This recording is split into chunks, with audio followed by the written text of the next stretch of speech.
The massive alien ship appeared above Earth without warning. It was larger than anything humans had ever built, a dark metal structure that blocked out the sun over half of North America. Inside the hastily assembled meeting room at the United Nations, Ambassador Chen Wei watched the holographic projection flicker to life. The alien that appeared was like nothing she had seen before, a tall, crystalline being that seemed to glow with an inner light. The translator device crackled as the alien began to speak. His name was Vexter, and he was a high-ranking member of something called the Galactic Council. Chen listened carefully as he explained that Earth was now under Council authority. They had ruled the galaxy for 3,000 years, he said with obvious pride. 847 worlds had already joined them. Now it was Earth's turn. The terms were simple and brutal. Earth would dismantle all military forces within 1 month. They would surrender 40% of all resources every year. Most shocking of all, they would provide 100,000 humans between the ages of 18 and 30 as tribute to the Council. If Earth refused, Vexter promised complete destruction. They had 72 hours to decide. The meeting room erupted in angry voices. Representatives from every nation shouted questions and protests, but Chen remained perfectly still, her face calm. She had spent 20 years as a diplomat, negotiating with dictators and warlords across Earth. She recognized the look in Vexter's strange eyes. It was the look of someone who had never been told no, someone who had never lost. That certainty would be his weakness. As the hologram faded and panic spread through the UN building, Chen made a secure phone call. The line connected to a military base deep beneath the Rocky Mountains in North America. Admiral James Koskinen answered immediately. He had been waiting for this call for a very long time. Koskinen sat in a command center that officially did not exist. The old NORAD facility had been decommissioned decades ago, or so the public records claimed. In reality, it had been converted into something far more important. Project Prometheus had been running in secret for 40 years. Ever since a radio signal from space turned out to be a Galactic Council recruitment message, Earth had listened to that message and made a choice. They would not respond. They would prepare instead. For 4 decades, Earth's nations had maintained the appearance of division and conflict. They still argued at the UN. They still competed economically. But behind the scenes, they had been working together on the greatest secret in human history. They studied every piece of information that leaked from Council space. They analyzed every transmission, every technological signature, every tactical pattern. They learned how the Council fought, how they thought, what they expected from primitive worlds like Earth. More importantly, they had been building. The moon's far side had been converted into a massive industrial complex, hidden from Earth-based telescopes. The asteroid belt was dotted with mining stations and weapons platforms. Mars hosted underground factories that had been running non-stop for 20 years. And all of it had been disguised, camouflaged, made to look like the stumbling first steps of a species, barely reaching for the stars. Koskinen pulled up the tactical display and smiled. The Council ship hung in orbit, its sensors sweeping across Earth. Those sensors saw exactly what humanity wanted them to see. Primitive satellites, basic fusion reactors, nuclear weapons that were laughably outdated by Council standards. The ship's captain probably thought this would be easy. They all did. Around the world, encrypted quantum signals pulsed between military installations. China's generals conferred with American admirals. Russian commanders coordinated with European fleet captains. African space defense networks synchronized with Asian weapons systems. Every nation, every military force, every secret asset was coming online. The Great Deception was about to end. In orbit, Captain Sarah Martinez floated in the command module of what appeared to be a civilian space station. It was actually a military command post, one of dozens hidden in plain sight. She watched the Council dreadnought through her screen and felt a cold anger building. They had come to Earth expecting slaves. They were about to learn a hard lesson about humanity. Sarah had been born on the moon, in one of the hidden colonies.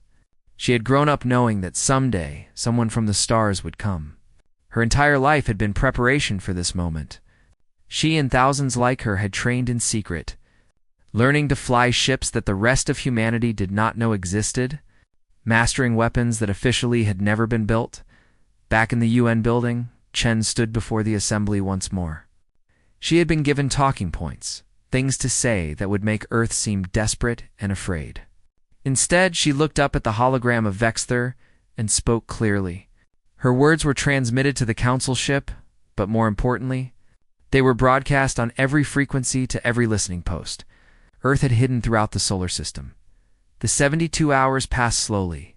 The council watched as Earth's governments appeared to panic. News broadcasts showed protests and riots. Military forces mobilized in what looked like futile preparation. Civilian populations fled cities in chaotic evacuations. It all seemed exactly as the council expected. They had seen it hundreds of times before, on hundreds of worlds. What they did not see were the coded messages. Hidden in those news broadcasts, they did not detect the weapons platforms powering up in the asteroid belt. They did not notice the stealth ships taking position around their dreadnought. They did not understand that every panic and every fear they observed was carefully masked. Vexther stood on his command bridge, confident and certain. In his long life, he had subjugated dozens of species. Some begged, some fought, some tried to negotiate. All of them eventually submitted or died. These humans would be no different. Their primitive technology was no match for council might. Their small world would become just another number in the great empire. He did not know that deep beneath the moon's surface, in a crater called Tycho, something enormous was powering up. A magnetic acceleration tunnel, 100 kilometers long, capable of launching projectiles at impossible speeds. 3 tungsten rods, each weighing 200 tons, were loaded and ready.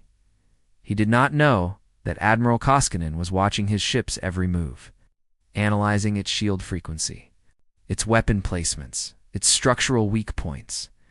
For decades of preparation had led to this moment. Humanity had studied the Council's battles, learned from every engagement, designed every weapon specifically to counter Council defenses. As the deadline approached, Chen received one final transmission from Koskinen.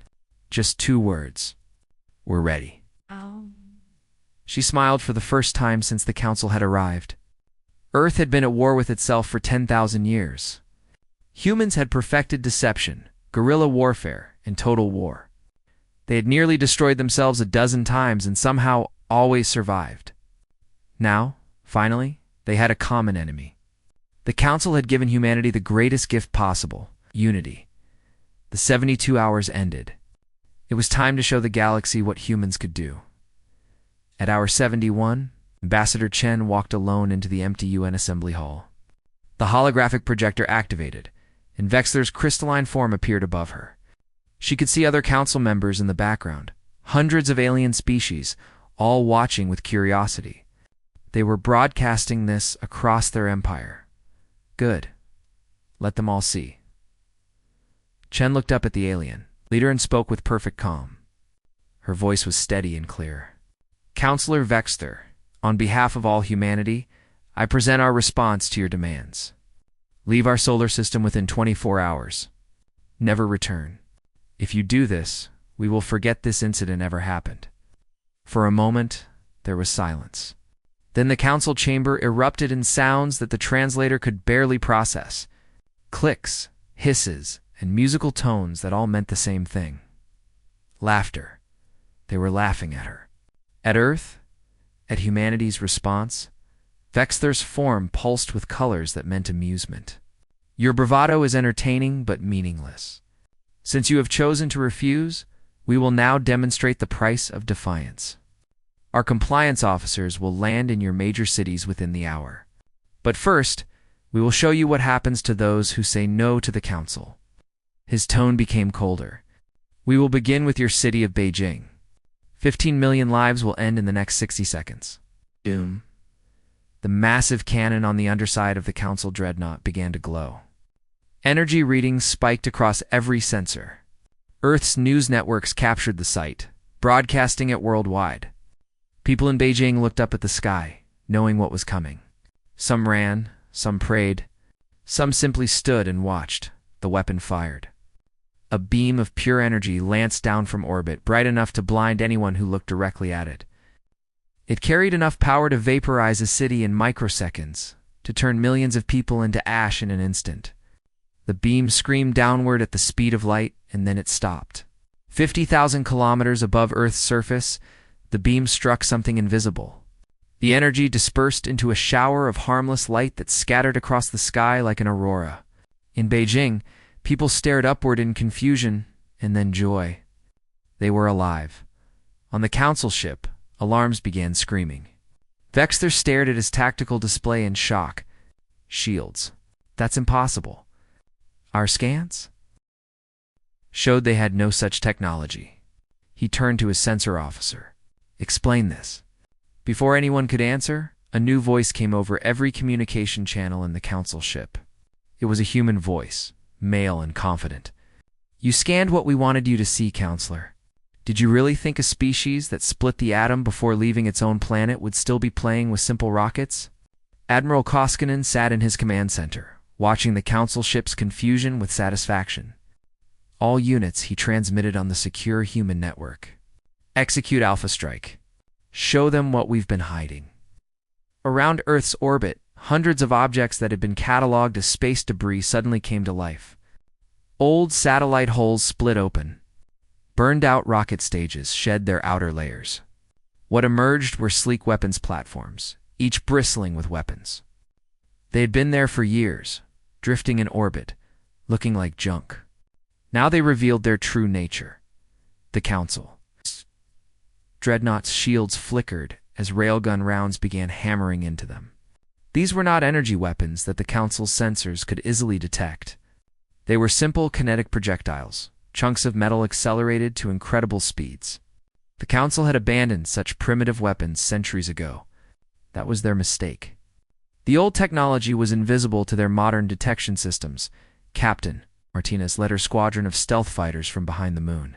They had been built in the hidden lunar factories, designed specifically to counter Council tactics.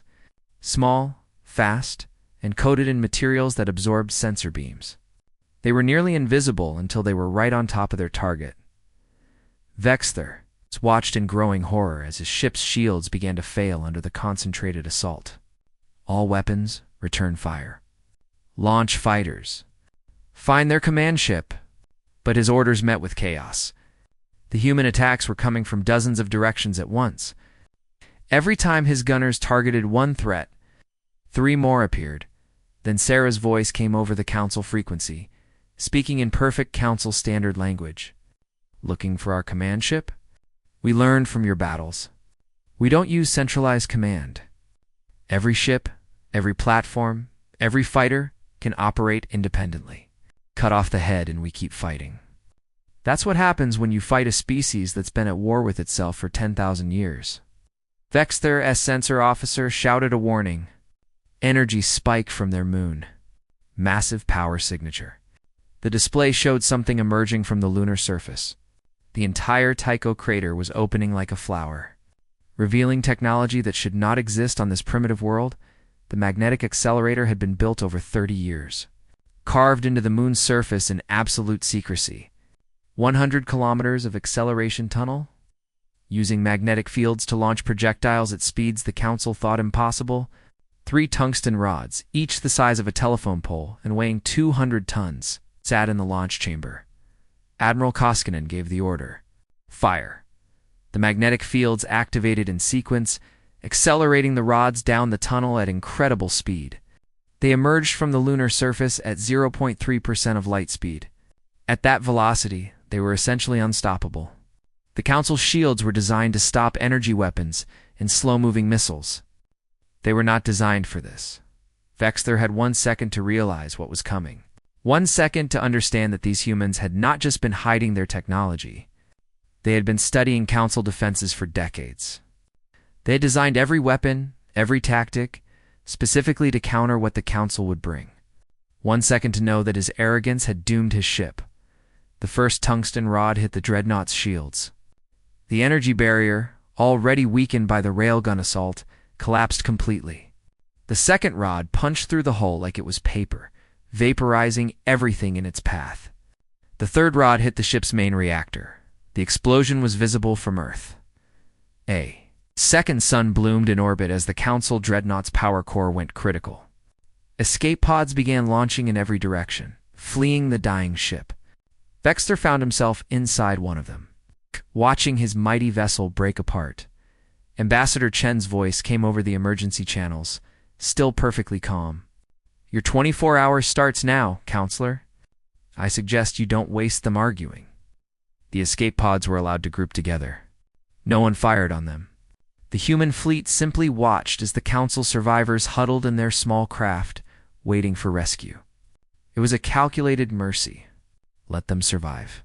Let them carry the story back to the Council. Let everyone know what happened when you threatened Earth. Sarah Martinez brought her squadron back to the lunar base. As she climbed out of her fighter, other pilots crowded around, celebrating their victory. But Sarah remained quiet.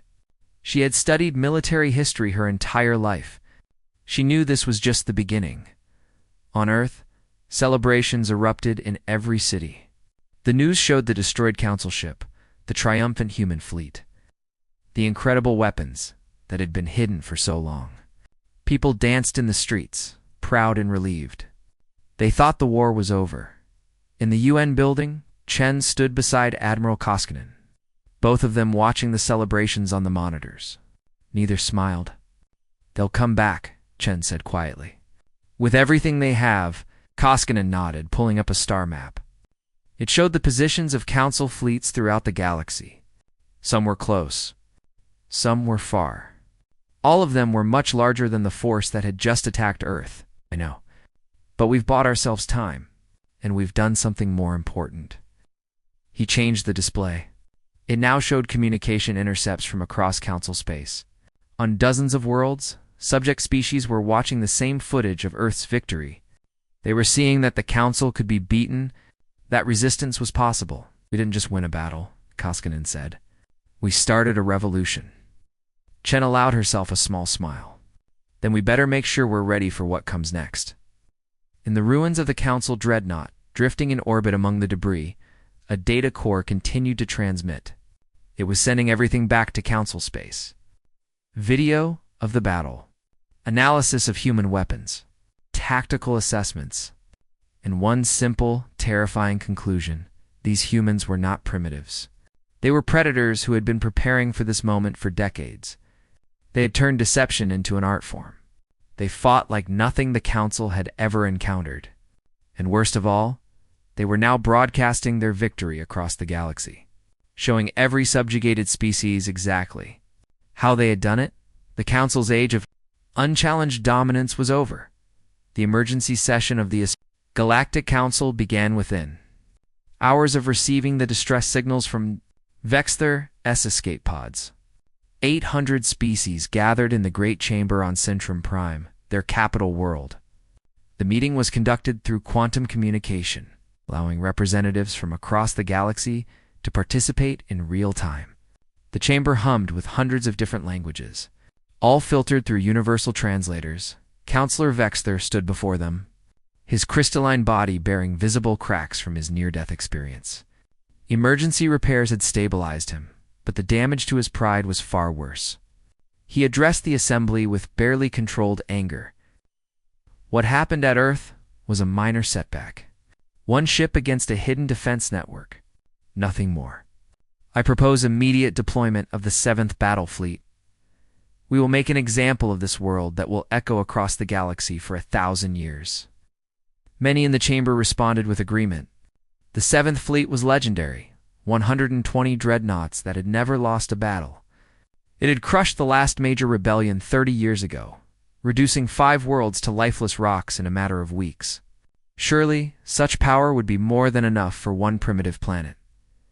But Counselor HFY, whose serpentine species had survived for millennia by mastering information warfare, raised an objection. Her species did not rely on brute force. They understood the power of knowledge and the danger of ignorance.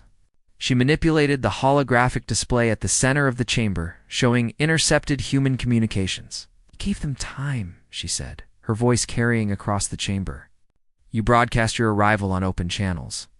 You followed our standard first contact protocol exactly as written in our tactical manual. What else did you hand them? The display shifted, showing years of archived human radio signals. They've been listening to us for decades. They know our fleet compositions. They know our standard tactics. They know our weaknesses. Vexter didn't attack a primitive world. He walked into a trap that was set decades in advance. The chamber fell silent as representatives studied the data. It was disturbing. The humans had not just been observing. They had been learning, analyzing, preparing. While the Council believed Earth was consumed by internal conflicts, the humans had been united in secret, building weapons specifically designed to counter Council technology. Vexter's form pulsed with defensive colors. Speculation and paranoia. They defeated one ship through trickery and luck. Against a proper battle fleet, they have no chance. The holographic display changed again, this time showing human ships emerging from various hiding spots throughout their solar system. These were not the primitive chemical rockets that preliminary scans had detected. They were sleek warships with drives that bent physics in ways the Council's scientists claimed were impossible. Analysis showed fusion signatures that were far more efficient than standard Council reactors. A Council scientist, floating gas bag creature from the Helios cluster, presented findings. Their power generation is extraordinary. They appear to have solved containment problems that our best engineers have struggled with for centuries. Their weapons are deliberately archaic, using kinetic energy instead of particle beams specifically because such weapons are invisible to our sensor grids. This suggests deep understanding of our technology and tactical doctrine.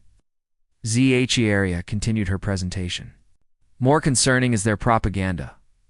Look, the display showed footage of the battle being broadcast across hundreds of frequencies. The humans were not keeping their victory secret.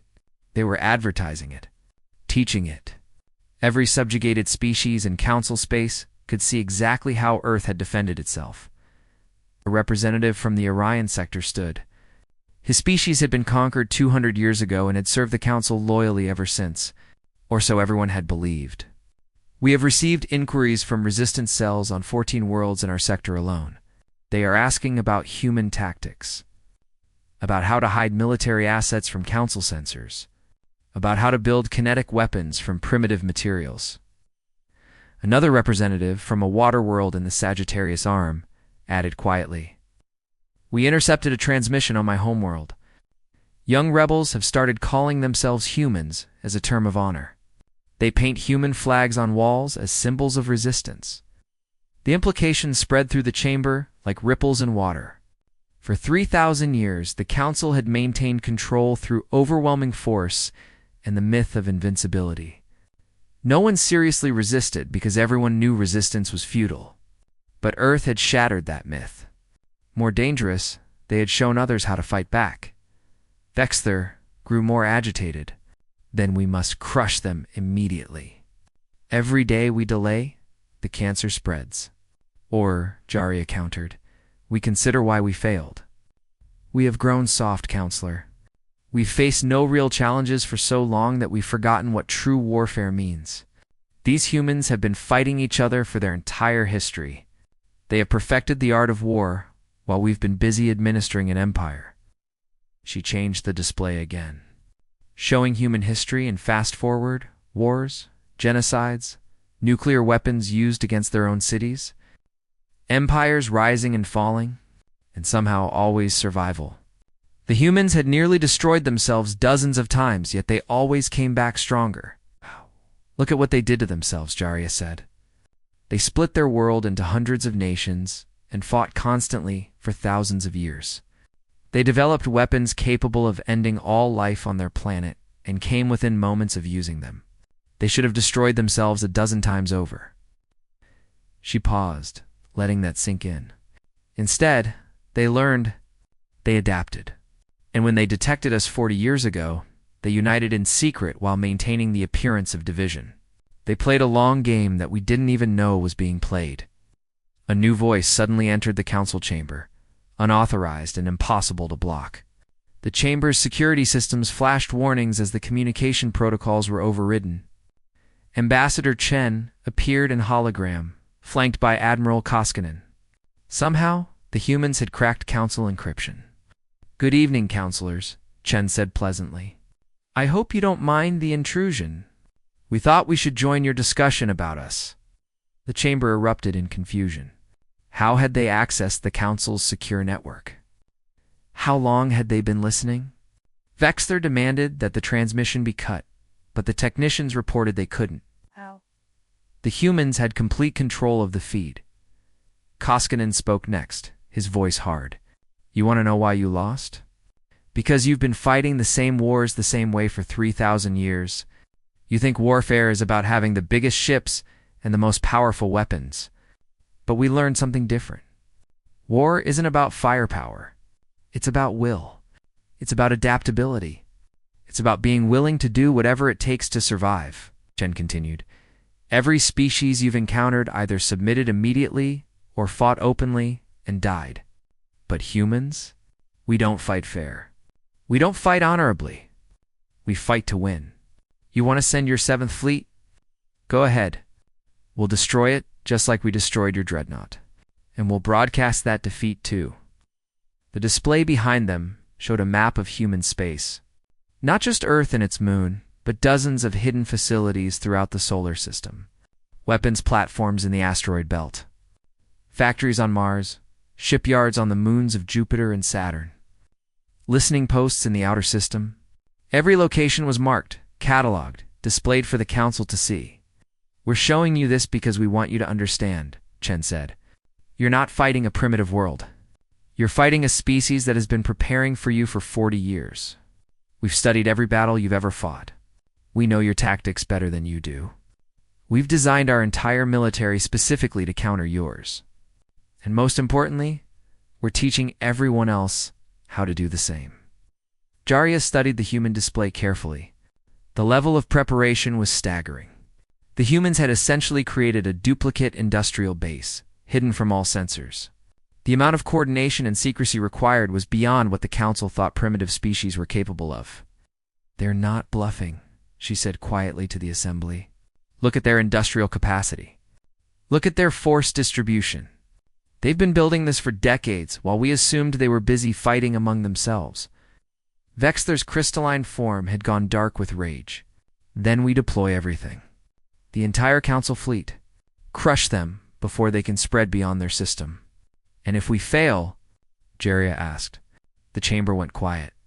"If even one human ship escapes with their technology, with their knowledge, with their tactics, if they reach other subjugated worlds and teach them what they taught themselves, your arrogance has potentially handed every rebel faction in the galaxy a complete blueprint for effective resistance." She turned to face the full assembly. "This species doesn't just resist. They inspire. They've given hope to populations that had forgotten what hope meant. The longer we fight them, the more species will join their cause. We might win battles, but we're losing something far more important. We're losing the fear that kept our empire together." The vote was called. Despite ZHERIA's warnings, the majority voted to deploy the 7th Fleet.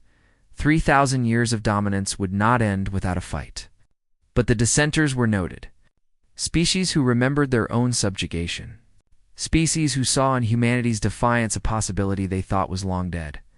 The council's iron grip was already beginning to crack as the session ended. Jarya sent a private, heavily encrypted message to her home world. Just 3 words: "Prepare for change." The great wheel was turning. The age of the Galactic Council's absolute rule was ending. What would replace it was still unclear, but one thing was certain. Humanity had done in months what no other species had managed in 3,000 years. They had made the galaxy question whether the Council deserved to rule at all. The 7th Fleet arrived at the edge of Earth's solar system in a formation that had conquered 100 star systems across the galaxy. 120 dreadnoughts arranged in a perfect sphere, their shields overlapping, their firing solutions calculated with mathematical precision. It was a formation designed to be impenetrable, impossible to flank. Overwhelming in its combined firepower, Fleet Commander Kirst stood on the bridge of the flagship. Studying the tactical display with satisfaction, He was a veteran of 30 subjugation campaigns, a warrior who had never known defeat. He had read the reports from Vexthor's disaster, but dismissed them as the result of one commander's incompetence. The Seventh Fleet would not make the same mistakes. They would advance slowly, methodically, destroying any resistance they encountered. Earth would fall in a matter of hours. What Kurseth could not see were the 1,000 small objects drifting in the Kuiper belt at the edge of the solar system. They looked exactly like ice chunks and debris, indistinguishable from the natural clutter that filled the outer reaches of any star system. They had been there for years, patient and cold, waiting for exactly this moment. As the Council fleet passed their position, they activated. Humanity had learned something important from studying Council battles. The Council always used the same formation, always the same shield frequencies, always the same tactical doctrine. 3,000 years of military tradition, undefeated and therefore unchanged. In war, predictability was death, and the Council had become very predictable. The ice chunks were autonomous weapons platforms, each containing a single relativistic kill vehicle. They accelerated toward the Council fleet at 90% of light speed, far too fast for conventional shields to stop. Coming from angles the sphere formation was not designed to protect. The Council's first warning came when 12 dreadnoughts simply ceased to exist, converted to expanding clouds of superheated plasma by impacts that released more energy than fusion. Bombs. Kurseth stared at his tactical display in shock as 12 of his ships vanished in seconds. All ships scatter. Break formation. But the order came too late. The sphere formation that was supposed to be their greatest strength had become a trap. Ships collided as they tried to break apart. Shields interfered with each other. More relativistic kill vehicles found their targets. In 3 minutes, the Seventh Fleet lost 40 ships. Then Earth's fleet appeared. They did not emerge from hiding spots in the inner solar system as Kurseth expected. They came from slip space, materializing in the wake of the kinetic strike, appearing exactly where the Council formation was weakest. They had studied the sphere formation extensively and knew exactly where its blind spots were, Captain. Maria Santos commanded the carrier Beijing, one of humanity's largest warships. Her ship had been built in the hidden Mars shipyards, designed not to match Council dreadnoughts in firepower, but to be faster, more maneuverable, and capable of launching massive fighter wings. She studied the chaos in the Council formation and smiled grimly. "All wings launch," she ordered. "Remember your training. We're not trying to win a fair fight. We're trying to break their will." The fighter craft that poured from Beijing and the other carriers were not elegant. Energy weapons platforms like the Council used, they were essentially missiles with human pilots inside. Too small for capital ship weapons to target effectively, too fast for point defense systems, and piloted by men and women who had trained their entire lives for this moment. Lieutenant Jackson Cole led his squadron through the debris field. Using the wreckage of destroyed Council ships as cover, his fighter was a marvel of human engineering, built with one purpose in mind: survive long enough to hurt the enemy. He targeted a Council dreadnought's communication array, not trying to destroy the ship but to blind it, to cut it off from its fleet. Break their communications, he transmitted to his wing. Make them fight alone. Across the battlefield, human fighters swarmed the Council ships, targeting sensor clusters, shield generators, weapon emplacements. They did not try to destroy the massive vessels. Instead, they crippled them, disrupted them, confused them. The Council's perfect coordination dissolved into chaos as individual captains lost contact with their commanders. Kurseth watched his carefully planned battle turn into a nightmare. His ships were bigger, more powerful, but the humans fought like nothing he had encountered. They used the debris from destroyed ships as weapons, pushing chunks of wreckage into the paths of Council vessels. They hid in radiation shadows. They attacked in waves that seemed random, but were actually perfectly coordinated to exploit every weakness in the Council formation. "Focus fire on their carriers," Kurseth ordered. Without their launching platforms, the fighters become useless. Several of his ships began concentrating their weapons on Beijing. Maria Santos watched the incoming fire and calmly gave orders. Evasive pattern Delta, deploy countermeasures. All power to forward shields. Beijing shuddered as energy beams hammered against its defenses. But the shields held. Barely. Then reinforcements arrived. 3 more human battleships emerged from slipspace, positioning themselves between Beijing and the attacking Council vessels. They opened fire with railguns, forcing the Council ships to divert their attention. It was a purely defensive move. But it bought Beijing time to retreat and repair its shields. Admiral Koskinen watched the battle from his command ship, hidden in the electromagnetic shadow of Jupiter. He had studied warfare his entire life, not just human conflicts, but every recorded battle in galactic history. He understood something the Council had forgotten. Battles were not won by the side with the most firepower. They were won by the side that could adapt faster. Phase 2, he ordered quietly. Broadcast on all Council frequencies. Across the galaxy, on 800 subjugated worlds. Populations gathered around communication devices to watch the battle unfold. The humans were broadcasting everything in real time, showing the mighty 7th Fleet burning, fleeing, being systematically dismantled by a species the Council had dismissed as primitive, but more importantly, they were teaching. Human transmissions explained their tactics as they used them. How to build kinetic weapons from simple materials. How to hide military assets from sensor sweeps. How to use guerrilla tactics against a superior force. How to turn every disadvantage into a weapon. They were not just fighting for Earth, they were teaching every slave species in the galaxy how to resist. On a mining colony in the Orion sector, workers watched the broadcast and began making quiet plans. On an agricultural world in Sagittarius, resistance cells that had been dormant for decades began organizing. On 100 worlds, subject species looked at the burning Council fleet and realized something profound. The Council could be beaten. Kursif made the hardest decision of his long career. His fleet was down to 60 ships. Human casualties were lighter than they should be because the humans refused to fight the way the Council expected. Every time he thought he had them cornered, they would slip away, regroup, and attack from a new direction. They fought like water, flowing around obstacles, finding every crack in his defenses. All ships, he transmitted, his voice heavy with defeat. Retreat to Council space. Mark Sol system as quarantine territory. As his remaining vessels turned and fled into slipspace, he knew the real damage was not the ships he had lost. It was the myth of Council invincibility, shattered forever on a species that refused to surrender. On Earth, celebrations erupted in every city.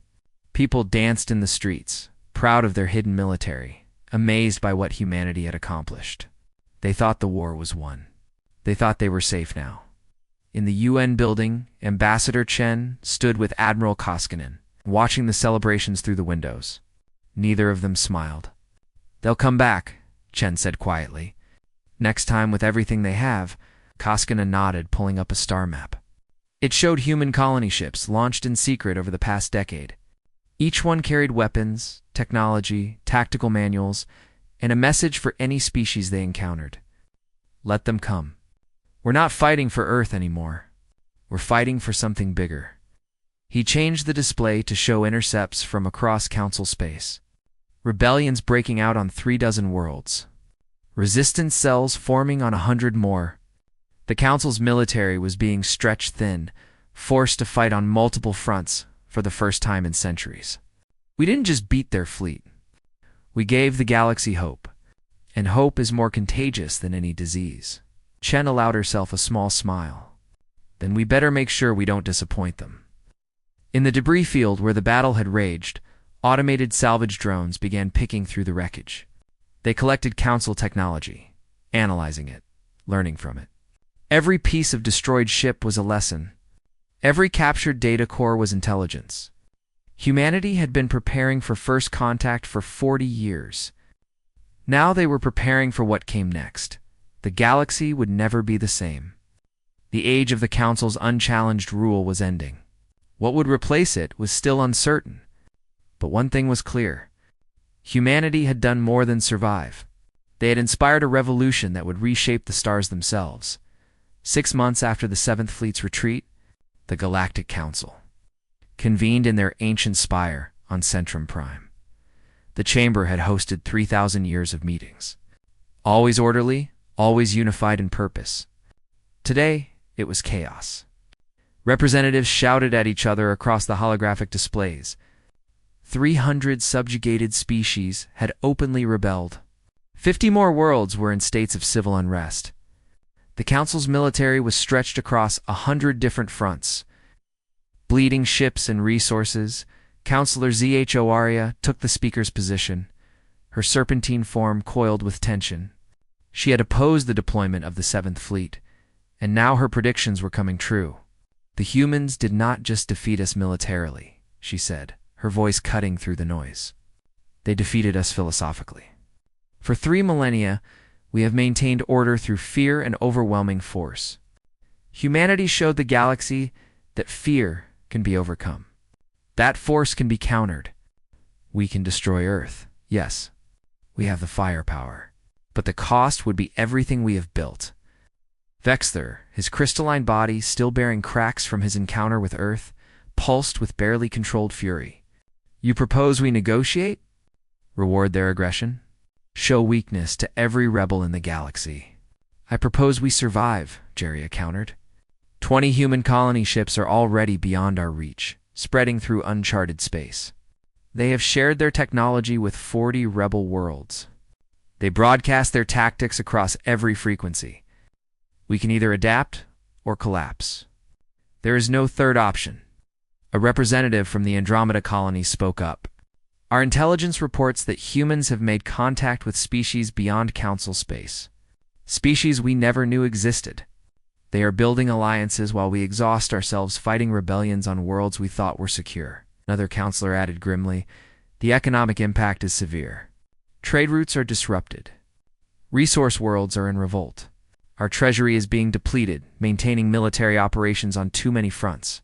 At this rate, the Empire will bankrupt itself within 5 years. The debate raged for hours. Some demanded total war, the complete destruction of Earth and every world that supported them.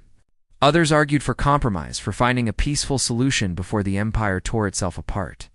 Finally, a vote was called. The result was narrow but decisive. The Council would extend an offer to Earth. Formal recognition as an independent sovereign state. Full membership rights in the Council. Cessation of all hostilities. In exchange, humanity would cease arming rebel factions and allow the Council to restructure peacefully, Ambassador. Chen Wei stood in the same UN Assembly Hall where this all began. Reading the Council's formal offer, the document was long and complex, filled with diplomatic language, but the core message was simple. The Council was surrendering everything humanity had fought for. Admiral Koskinen stood beside her, along with representatives from every Earth nation. They're terrified, Chen said quietly, studying the terms. They're offering us everything we wanted. Full independence, equal representation, an end to their tribute system. Recognition of our territorial claims throughout the solar system, then why do you look concerned? Asked Koskinen. Chen set down the document and looked at the assembled leaders. Because winning the war was the easy part. Now we have to decide what kind of power we want to be. Do we become them? Another empire ruling through force? Do we take revenge for what they tried to do to us? Or do we actually build something better? The debate that followed was intense. Some human leaders wanted to press their advantage. The Council was weak. Now was the time to strike, to shatter their empire completely, to establish human dominance across the galaxy. Others argued for caution, for gradual reform, for using their new position to democratize the Council from within. President Sarah Martinez of the United Earth Federation spoke passionately. My grandmother fought in the last World War. She told me stories about what happened after, when the victors had to decide whether to punish or rebuild. We chose to rebuild, and it gave us decades of peace. Are we really going to repeat the Council's mistakes? Rule through fear and force? General Wei Chen, commander of Earth's orbital forces, countered. The Council has spent 3,000 years enslaving hundreds of species. They came to Earth expecting to take our people as tribute. Millions would have died or been sold into slavery. How do we forgive that? How do we trust them? Ambassador Chen listened to both sides, understanding their arguments. Finally, she raised her hand for silence. I have a proposal. A third path. She brought up a holographic display showing the structure of the Galactic Council. We don't become the new council. We don't rule. Instead, we force them to change from within. We demand real democracy. One species, one vote, including all currently subjugated worlds. We end the tribute system completely. We make trade voluntary and fair. We transform the council from an empire into an actual representative government. And if they refuse, someone asked. Chen's expression hardened. Then we finish what they started. But here's what most of you don't understand about humans. We're actually better at peace than we are at war. Yes, we spent 10,000 years fighting each other. But we also learned, eventually, that cooperation beats conquest. That trade works better than tribute. That freedom is more stable than slavery. We're offering the Council the same chance to learn. The vote among Earth's leadership was close, but Chen's proposal won. 3 months later, she stood before the full Galactic Council Assembly, no longer as a petitioner, but as an equal. The chamber was packed with representatives from 800 worlds, many of whom had never been allowed to speak before. Earth accepts your offer, Chen announced, with conditions. The Galactic Council will be restructured as an actual representative democracy. Every species gets one vote, including all currently subjugated worlds. All tribute systems end immediately. Trade will be voluntary and conducted at fair market rates. Military forces will be defensive only, with no single species allowed to dominate. A constitution will be drafted, guaranteeing rights and freedoms for all member species. Vexter's crystalline form pulsed darkly. And if we refuse these demands, Chen met his gaze steadily.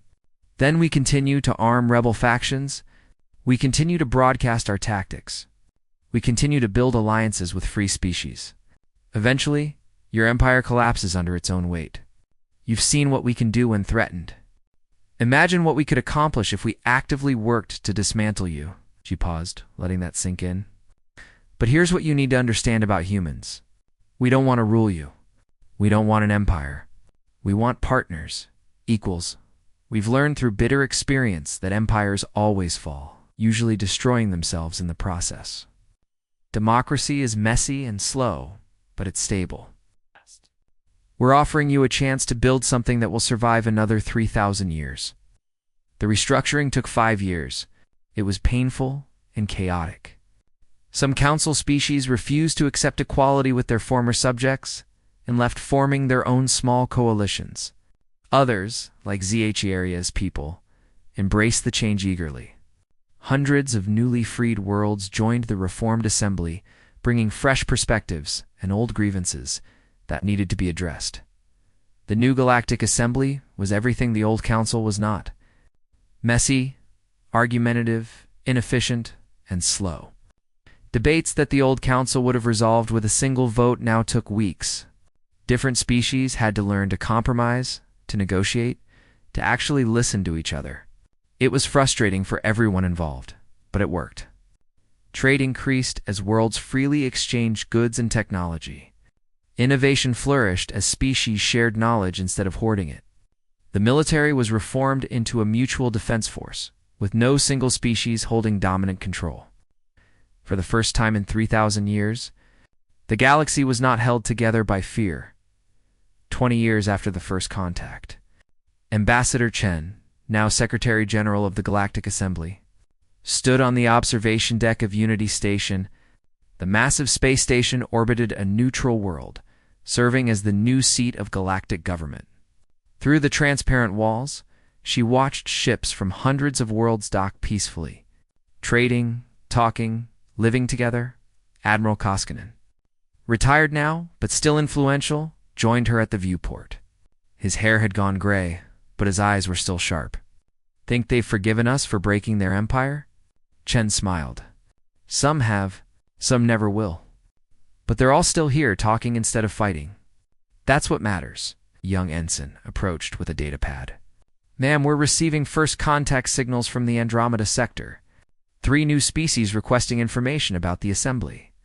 They say they've heard stories about Earth and want to know if they're true." Chin and Koskinen exchanged knowing looks. Even now, 20 years later, Earth's reputation inspired hope across the galaxy. "Tell them yes," Chen said. "The stories are true. And tell them we're happy to talk with them." As equals, the ensign nodded and hurried off. Koskinen chuckled. "We've become a legend. The species that said no to an empire and won." "More than that," Chen replied. "We proved that freedom is contagious, that resistance is possible, that empires, no matter how powerful, can be changed." She looked out at the diverse array of ships. The Council tried to make Earth submit. Instead, Earth made the galaxy free. Not everyone was happy with the new order. There were still conflicts, still disagreements, still problems to solve. Democracy was never perfect, but it was better than what came before. And slowly, species that had forgotten what freedom meant were learning to embrace it again. On Earth, got, in a museum dedicated to first contact, a simple plaque hung on the wall. It read, "They came expecting slaves. They found equals. They came with chains. They left with lessons. They thought we would submit. We taught them to be free." Humanity had not conquered the stars. They had done something far more difficult and far more valuable. They had shown the galaxy that there was a better way, that freedom was worth fighting for, that peace was stronger than war, and that sometimes the greatest victory was not in defeating your enemy, but in turning them into allies. The Galactic Council had tried to control Earth. In the end, humanity had given them something far more valuable than control. They had given them the chance to be better than what they were, and against all odds, most had taken it. The age of empires was over. The age of equals had begun. And Earth, the small blue world that had refused to surrender, stood at its center, not as rulers, but as teachers, not as conquerors, but as friends. The galaxy would never be the same, and that was exactly as it should be.